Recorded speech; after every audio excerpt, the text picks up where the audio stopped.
This is the Veterinary Project Podcast, episode 12.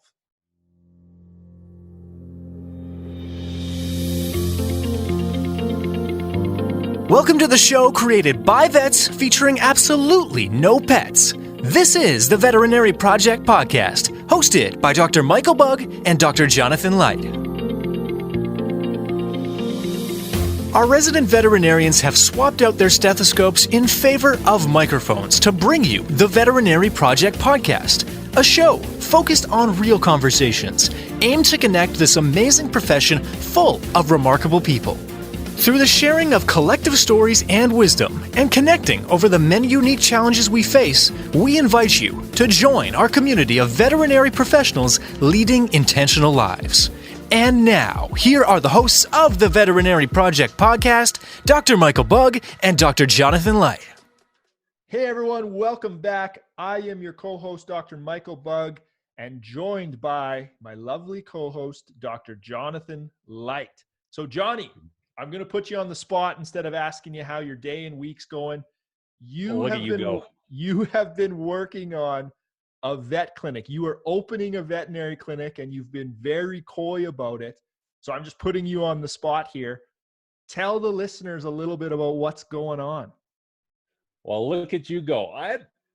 There's a lot going on and pretty exciting times. So I work with a mixed animal group, so director of operations. We've got 5 mixed animal practices.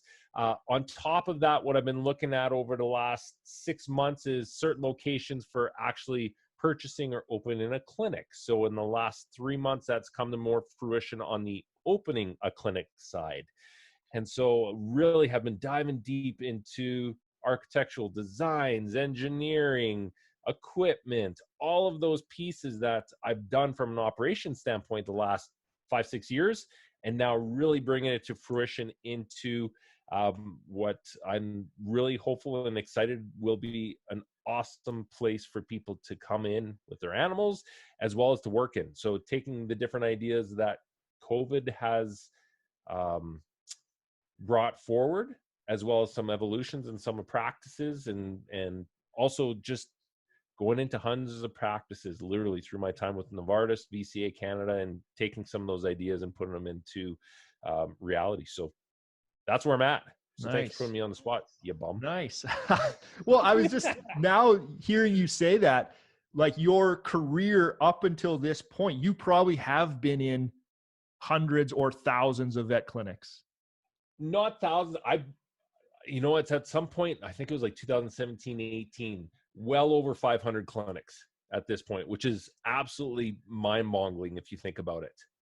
That is. And I mean, the goods and the bads. And what's really actually then intimidating is when you're now building something out, is you're supposed to take the best of everything. And I already know I'm going to screw something up majorly.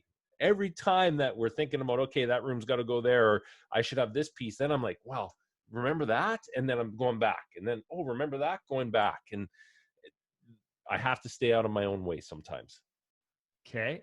Last thing I'm going to put you on the spot then is you got to get sharing some of this stuff with our audience.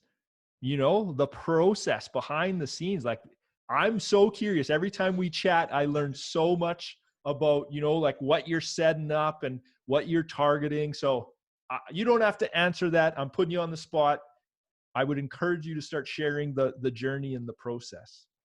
I know. And my wife and I have thought about that at length is, do you start putting out Instagram videos and such? And, it's a tough place. There's pros and cons to that. I think once a couple pieces are more secure in the next month, then I'll probably go down that journey. I would say stay tuned.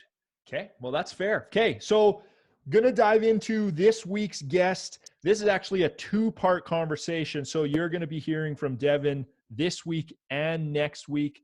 Man, this conversation is deep and impactful. Before we get into that, I'm going to throw it over to you, Johnny, for this week's quick tip. Quick tip. Okay. Well, it follows along the lines of what we were just talking about. We're going into the last quarter. So my corporate days, we always call it the last quarter of 2020. We're now into October as we're recording this today. you still have a chance to make big changes in your life. And there's still a lot that can be accomplished in the last 90 days of 2020. So my quick tip for today is take the weekend, take the next week, and think about, how you want to finish 2020. For so many individuals, 2020 has been one of the worst years ever. It has been psychologically hard on us all. It has been mentally hard. It has been health hard. It has been economically hard. There's so much there that we have to dwell on, and they're real things that are out there.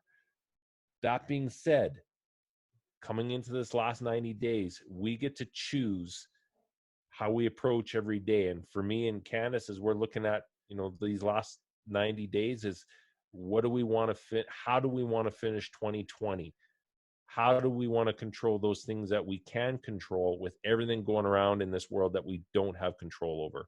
And so my quick tip for today is sit back, look at your own life, what you're doing, and pick one or two areas where you can really focus, so that when the end of 2020 comes along, no matter what's going on, you can say, hey, I changed this to the positive, and here's the steps that I took. Man, that's a great tip at this time of year. Especially I see so many people kind of shudder down, we'll pick it back up in January 2021 and worry about it then. So you can get so much done. And I don't know if you meant to do this or not, but it's a perfect segue into this guest, because if you want to talk about overcoming obstacles and hard things, I mean, Devin has written the textbook on it. So this week we have Dr. Devin Nobert, who was born and raised in Calgary, Alberta. He obtains his bachelor in psychology at the University of Calgary before deciding to shift course and pursue a career in veterinary medicine. In 2004, he moved to Saskatoon with his high school sweetheart wife and one-year-old daughter and their Bichon Shih-Tzu in tow, and started vet school at the WCVM. After a major road bump during his second year of vet school, which forced him to put his schooling on hold for a full year, he returned to his studies and graduated with a DVM in 2009.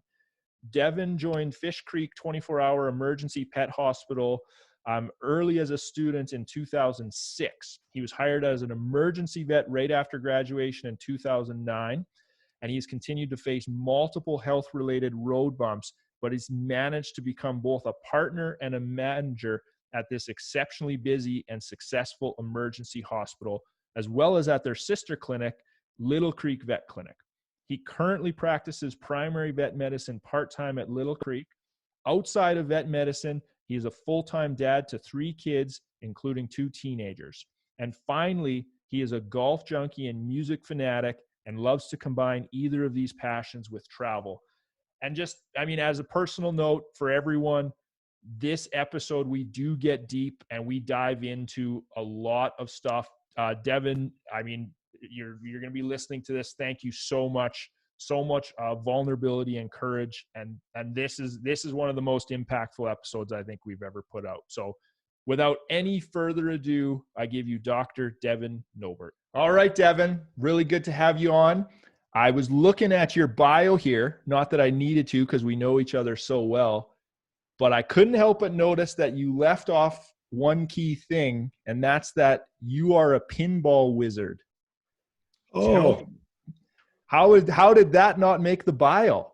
It was on the bio, but how did you? Yeah, it's funny because I put that on the bio and then erased it. No way. Yeah. I always think when I think of you, Devin, from vet school, didn't you have like a rivalry going down in Class Riel with someone else for high score on the pinball machine? Yeah, I sure did. I had that at UFC too. Me and my friend Curtis, we dominated we knew what my initials are DEV, his were CGB, and there was one other guy who would sneak in there and knock us off the top sometimes. So we were always on a hunt to try to find this guy, and we did finally, and I forget what his name was, but he didn't want to talk to us about it. He was like, "Get lost, just let me play pinball." That's too funny. I like it. Yeah, I'm a pinball wizard. I take it pretty serious. And And I actually, unfortunately, found that you can play it on your phone as well. All the classic games are recreated on iPhone, and I don't need another addiction because I'm already addicted to Candy Crush. But I do have pinball on my phone for those times when I'm stuck in a drive-through or whatever. That's too funny. Yeah, you're obviously the best pinball player I know. Don't you have a machine in your basement? I finally got a machine this year.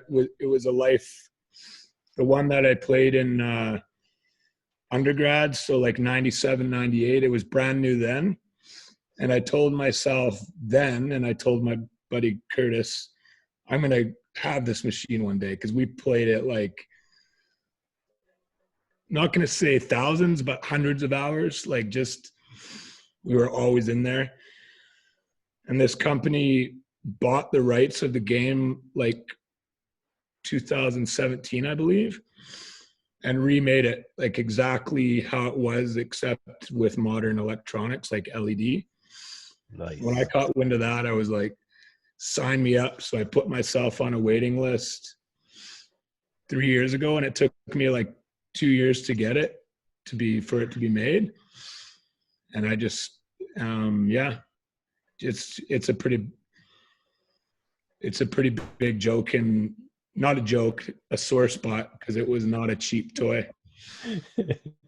July is always like, I can't believe that you have that here. But to me, it's like, who cares about the price? I love that. Okay, last pinball question, then I'll move on. What's your highest score ever? On my machine that I've got now, I've got 95 million. But I think I beat that back in the day, like back when I was at UFC. I think I had like 125 or something. And what's a respectable score? What's a normal score for the average player like Mike or me when we go on? For that game, my friends would get like 3 or 4 million. Yep. My son, he plays it a bit. He's gotten like 25, I think. If you look online, like Google it, that game, it's called Medieval Madness. I think you'll find like 65, 70. I think the all-time top score is like 225 million or something. Nice. Wow. Yeah. So that's my goal, is on the machine I have, is to get over 100. And I've spent many a deep late night trying to get there, and woken up the next morning with sore hands with nothing to show for it. You'll get there. Yeah. Okay. Well, I mean, that was kind of just a fun little opening there. You have so many interests and so many incredible stories. That's why we're so excited to chat with you. Obviously, the three of us all know each other very well, had lots of beers together through vet school. So for the listeners, Devin, maybe let's talk about your journey to vet school, because you had a bit of a different path going into psychology beforehand, and I just love to hear about kind of what brought you into the same class as me, WCVM, back when, what was that, 2004 when we started, something like that? Yeah, okay. I think it's probably important to start way back in high school. I didn't know what I wanted to do. I did very well in high school, but I was a nerd, super high performance. I didn't really have fun. And when I finished high school, I decided to take a gap year to get it out of my system, so to speak. That turned into 3 years, in which time I did a lot of traveling. I spent half a year in Australia. Then I went back there again with my now wife, but then girlfriend.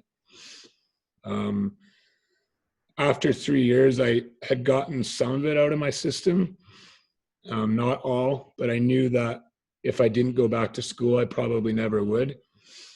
So I did undergrad. I took intro psych, loved it, decided to become a psychologist. So I did a full undergrad in psychology. That takes me to 99, 2000. I was applying for clinical psych programs all over Canada. Actually got shortlisted at UVic. And they called me to go out there for an interview. And a whole bunch of stuff happened in my life at that time. Probably the biggest one would be my mom died after a 5-year battle of cancer. But kind of reevaluated everything in my life, including what I was going to do. And vet medicine had always been in the background, but I'd always kind of had this thought that it was too hard, you couldn't do it. And then when I started to kind of throw out the idea of vet school, I had a couple of people tell me, oh, you can't do that. You can't get into vet school. It's way too hard. That's all I needed to hear was someone else say it, and for me to say, okay, I can do it actually. So I did finish up my psych degree, and then I went straight into summer school doing pre-vet, which was the pre-med program at U of C. And I just banged off all those courses in like a year and a half. Didn't get into vet school my first year. They said I didn't have enough large animal experience. So I'd finished all my requirements. So I took a year and worked at Feedlot Health in Okotoks, which was an amazing and eye-opening and, you know, mind-blowing and potentially career-altering experience. But that's what I needed to get in. So I finally did get into vet school after then. So not knowing what I was going to do, to being a psychologist, to realizing, no, that definitely wasn't me, to vet med and never looked back. Nice. And just to jump in for a second, did you ever work within the field of psychology at all? Did you jump down any of those job routes? Yeah, I did research. So all through second, third, and fourth year, I was a research assistant. Mostly memory stuff, and never actual like clinical setting. Okay. And it wasn't that told me it wasn't for me. It was other stuff. And I'll go here quickly. It was kind of it's kind of ironic based, and you'll know this when I say it, is at the time I was like,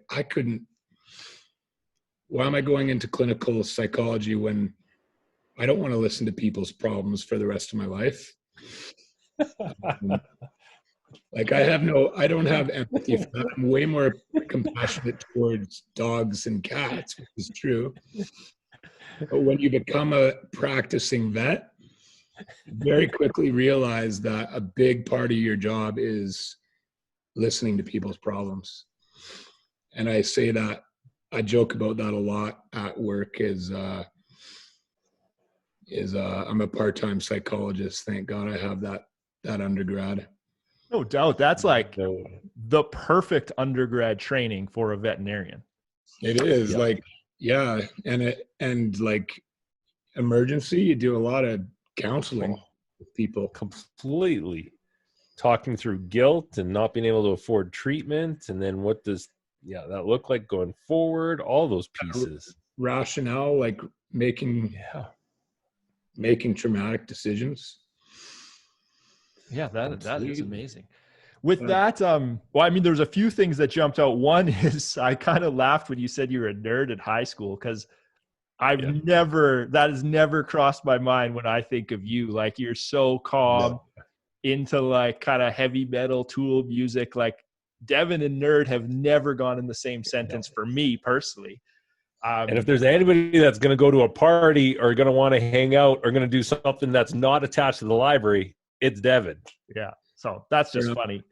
On the piece there, you said about vet school, it wasn't for you, or what people are telling you it's too hard.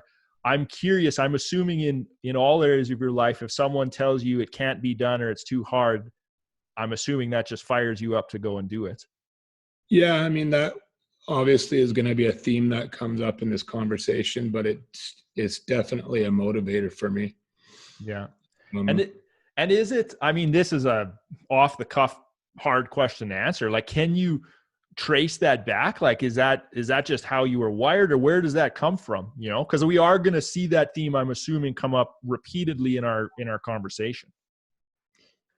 Yeah, I don't know if I have an answer for that. I mean, I was brought up in a really structured,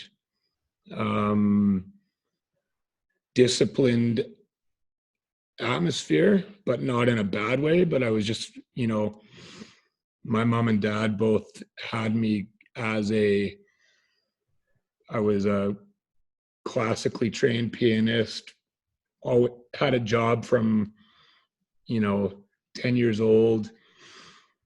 We're never allowed video games in the house, just always do your work before play. So strict, but not like over the top strict. So I always had this, like, you can achieve anything attitude built in. I'm not quite sure where I mean, I'm kind of a skinny, small dude. Maybe I was always trying to compensate, like, by achieving in other ways, because, like, I couldn't, like, play hockey and, like, beat people up like some of my friends. And I don't know. I don't know the answer to that. No, that's fair. I mean, I didn't even know you were a pianist. I mean, there's so Not that's anymore. I haven't touched it in a long time, but I was for a while. Yeah. Yeah. Okay. So you're in Saskatoon, you in July. And I know when you started vet school, you were already a father, right? You had one kid at the time, or two? Yeah. Dylan, my oldest daughter, was born in 2003. So she was 1 when we moved out to Saskatoon. Wow. Yeah. I spaced them at 3-year intervals for 3 total from then. And I mean, we had a few people in our class that had kids during vet school. And I don't even know how you did it. Like, I truly don't know how you did it. Like, what? I literally remember going to Devin's house once and going, there's kids in that house. Like, how can he be responsible for going to school and having kids at the same time with what we're doing, which was playing hard and working hard. Always. Yeah. I always looked at it differently than you guys, because you guys had all I had to worry about was school, and my family life was taken care of. Like, I had a wife who like took care of me, and I'll give her credit for that.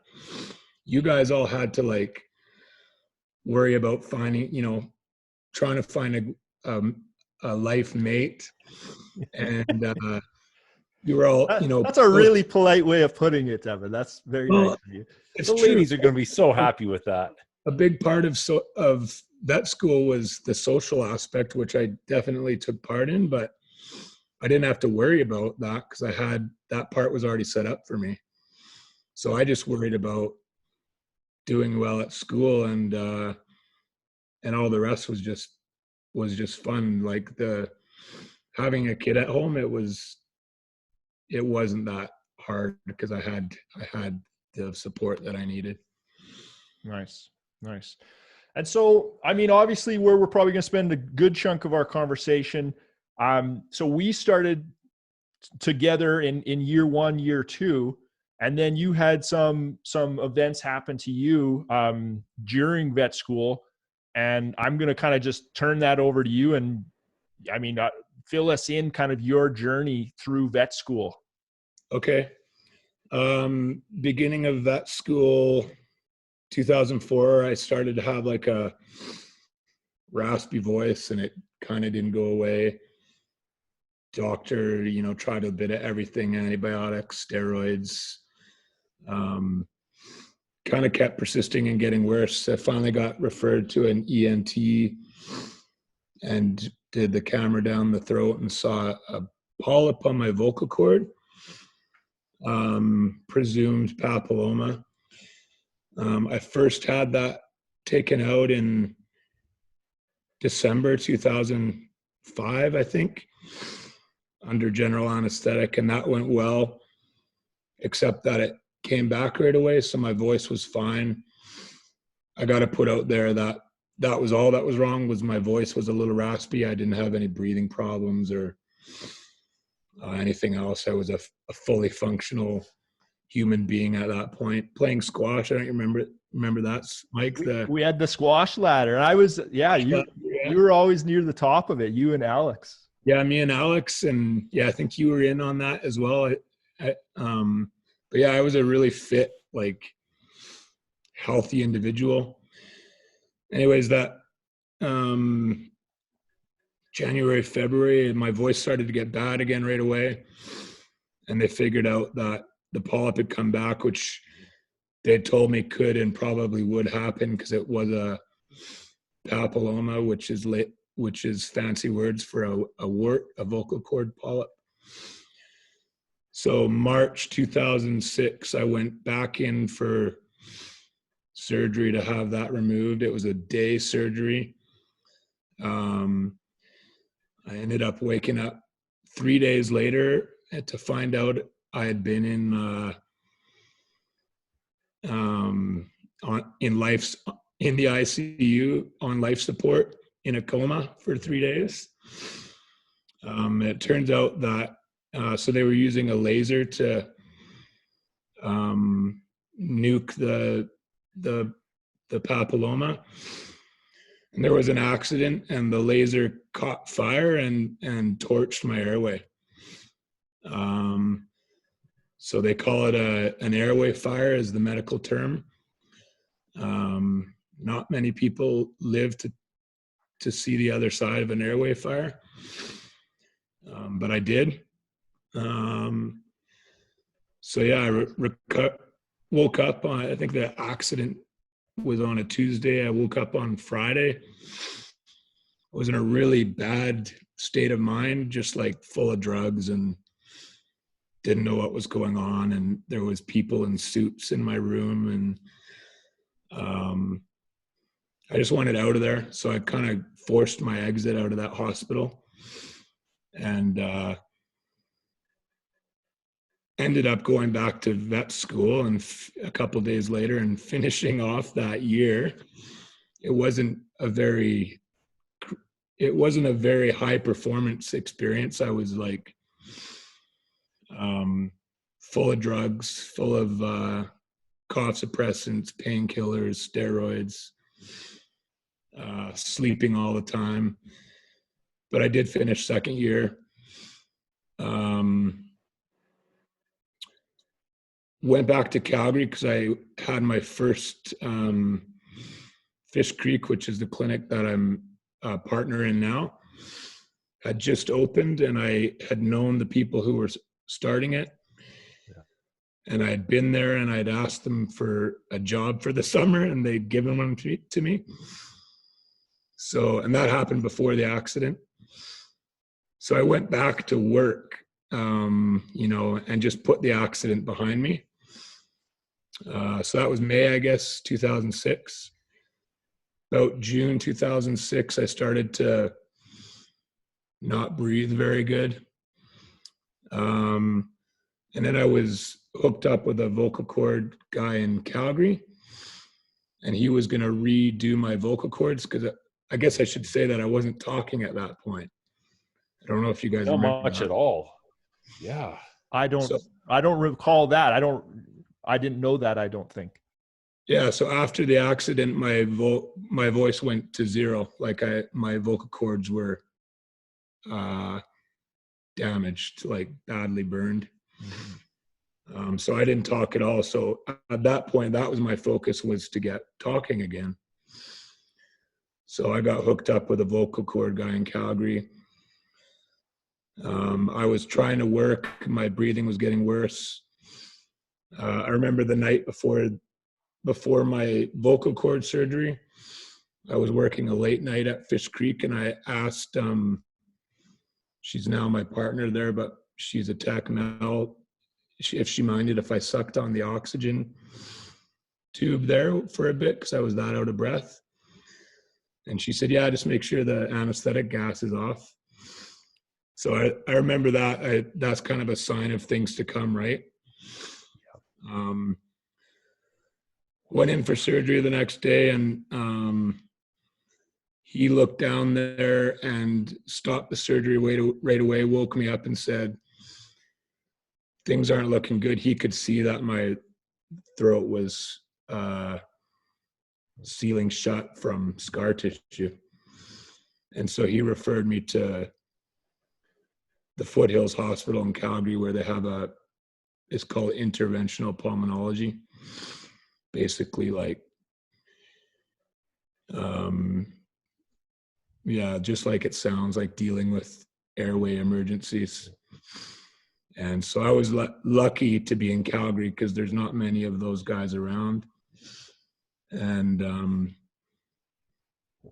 feel free to that was the start of a long path to where I am today. Yeah. And I mean, we'll keep unpacking it, but those first few months, like listening to this, I assume if it was me, I wouldn't how did you get up and get out of that hospital so fast? Like that, I don't know if I want to like willpower or desire, like that is just incredible to have this significant of an injury or an event, and you like still go to your summer job. Like, I mean, it blows my mind. Honestly, it does. Yeah. Well, one part of it was fear. I was scared as hell. I had tubes coming out of every part of my body. I just, so once I was able to get those out of me, and I just wanted out of there. One part of it's denial. I just wanted to okay, this happened, but I'm still healthy, young. I survived. Let's move on. I do remember the day I got home from the hospital. I climbed up the stairs, sat on my bed, and I remember just kind of trying to absorb everything that had happened. Keep in mind, I didn't remember most of it because I had been in a coma, but I did have a pretty good idea based on what had been told to me. And also my dad had flown out from Calgary, and my wife had been told that I probably wouldn't make it. So she had told me that. So I knew that it was big.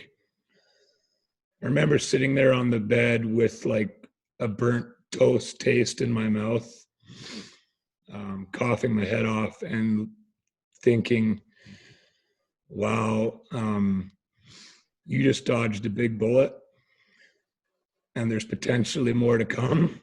I felt that even then. And I decided right then and there that I was going to survive it and just do whatever it took to come out the other end.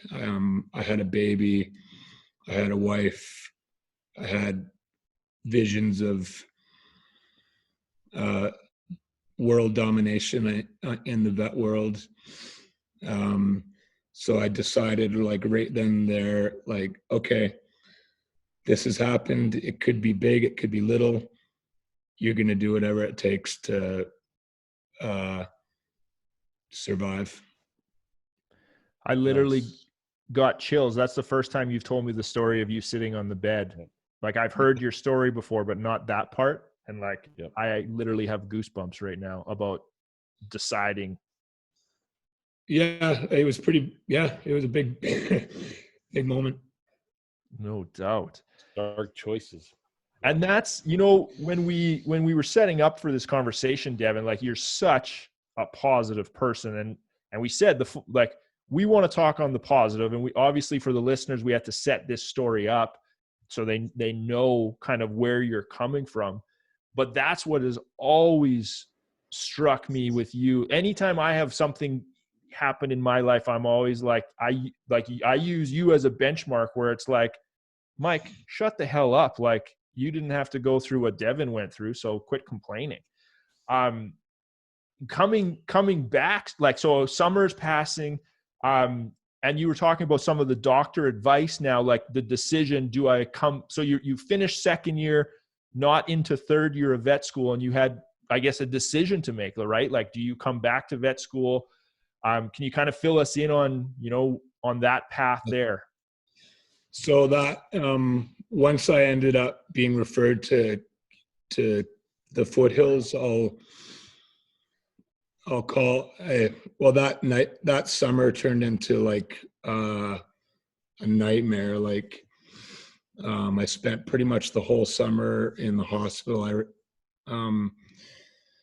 I told you guys I was like reviewing stuff this morning because not that I blocked it out, but some stuff you just you have to like not focus on to move on.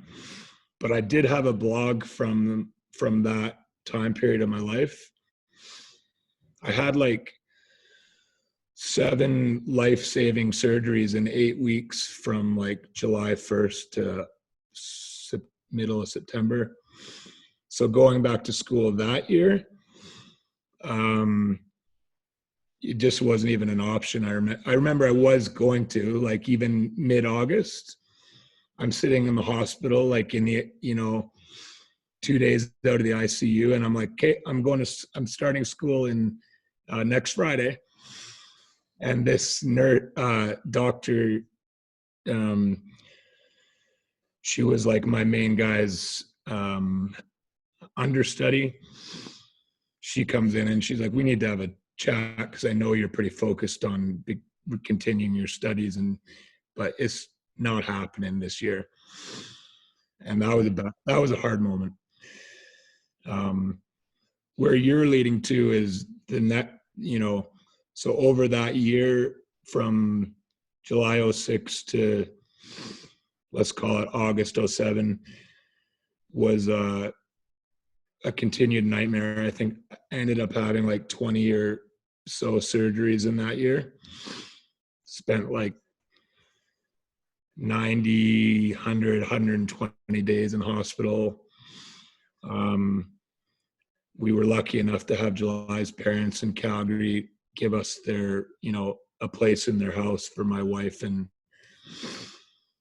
daughter and me when I wasn't in the hospital, and my dog. And then I kind of had some moments of a couple of weeks where I was feeling good. Anyways, it was that next summer when so I had missed a year of school now. Yep. And definitely was not healed, but was having moments of, by moments I mean maybe a week or two, where I could stay out of the hospital. And I was like thinking about going back to school again. And I started to have that conversation with my main doctor. And he finally said to me as well, we don't think you should go back. We think you need to be here in Calgary.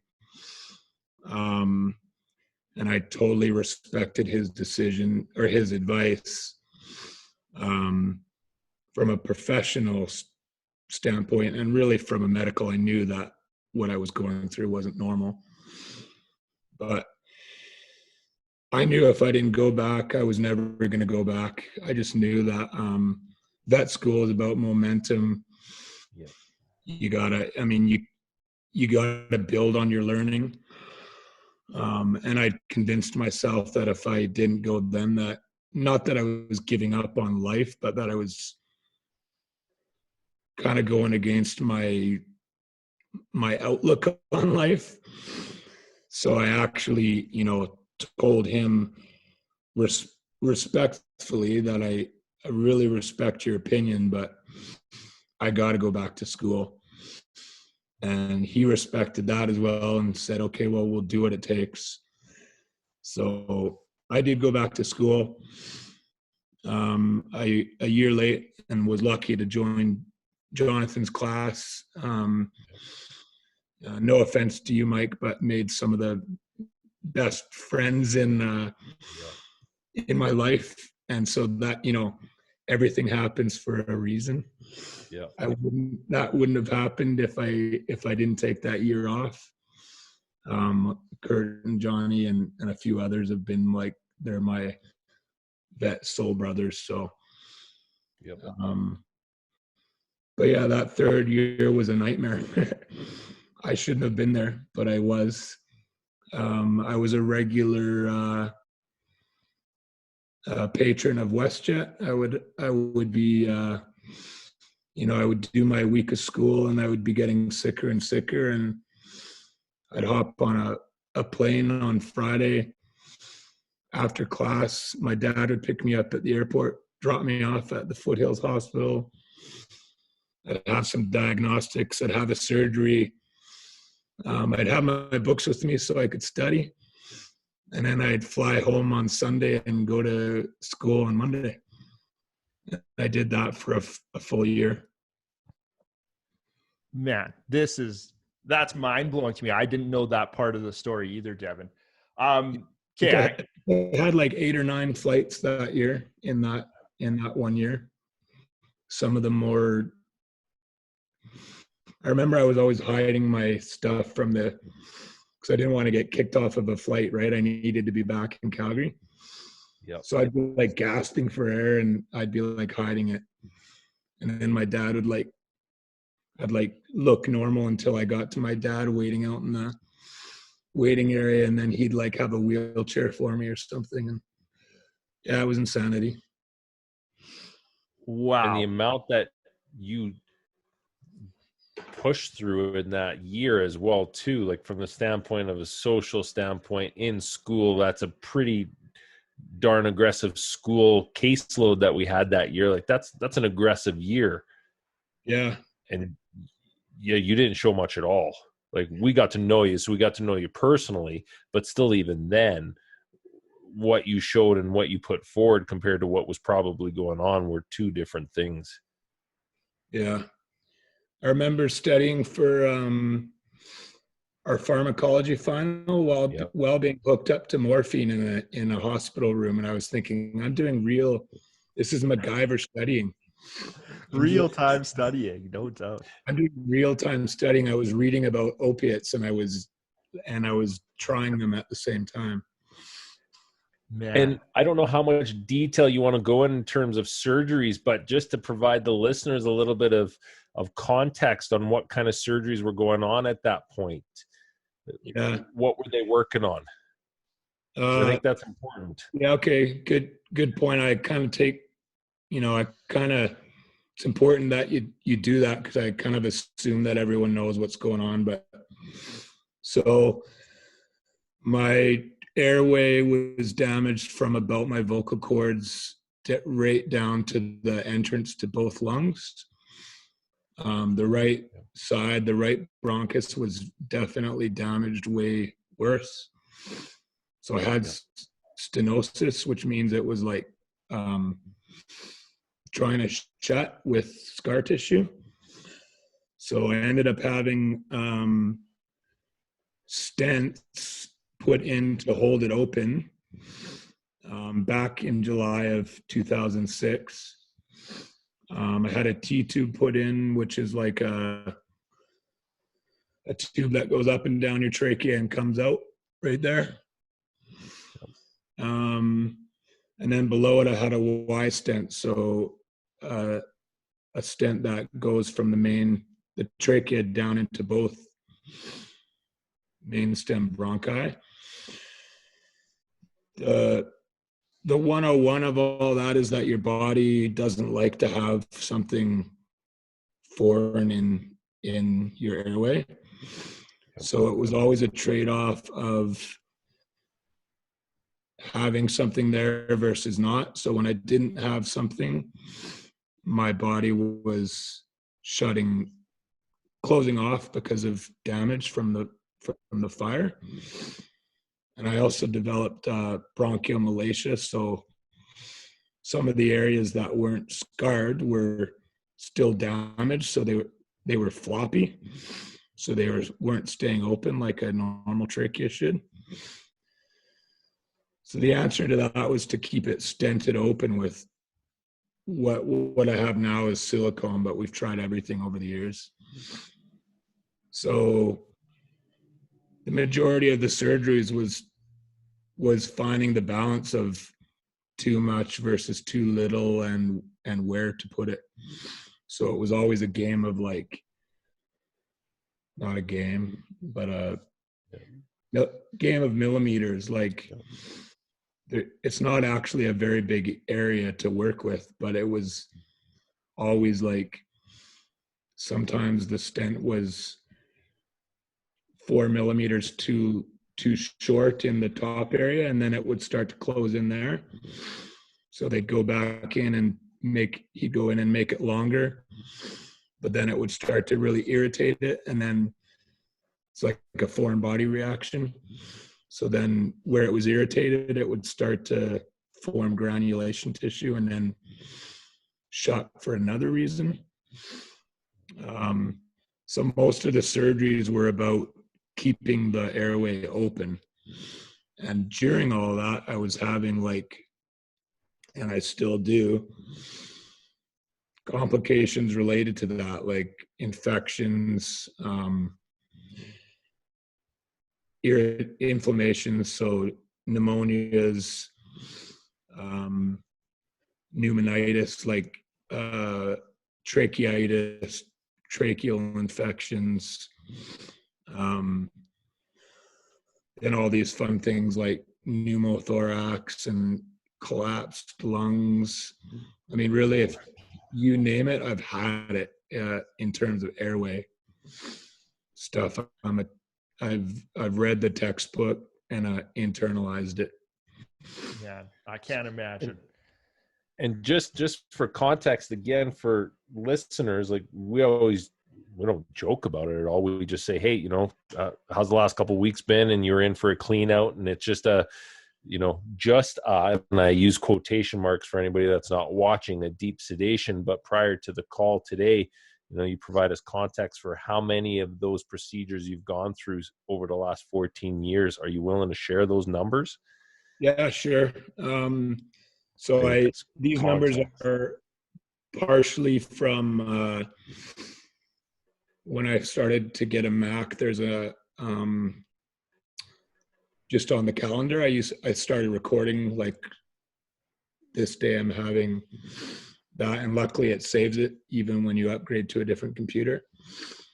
So part of that's from that. And then I had an accident blog, I'll call it, from 2006 to 2009. And then my doctor provided me with some records to fill in the gaps. But yeah, I've had, from 2006 till now, I've had about 185 deep sedations with flexible bronchs. So those are like in and out in a day, knock you out, go in and like take out granulation tissue or minor adjustments. Or I used to have a lot of like dilations, like balloon dilations.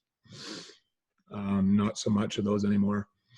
So 185 of those, and that would be the minimum number, because I'm probably missing some due to not recording everything that happens to me. And then I have had 67 for sure full-blown anesthetics with they're called flexible bronchs, but for my wife and I call them surgeries. They're like actual in the OR, and then it would be like, those would be like major overhauls of my airway, like removing stents, putting them back in, major opening up of like fully collapsed areas. Those would be like big procedures. So 280, I guess, total.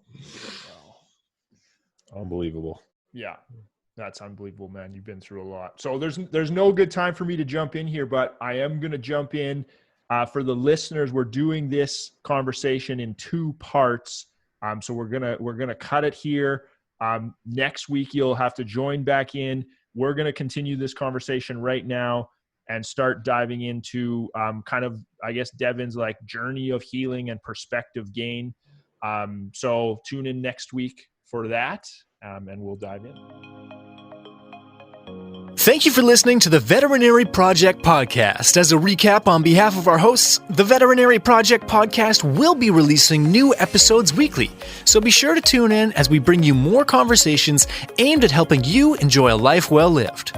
If you enjoyed what you heard on the show and you want to stay in the know, please like, love, and or subscribe to the podcast on the listening platform of your choosing, as we're available on all the usual suspects. If you know of others that may benefit from these conversations, we'd love it if you please share the show with them, as this will help us grow our community to reach more and more veterinary professionals.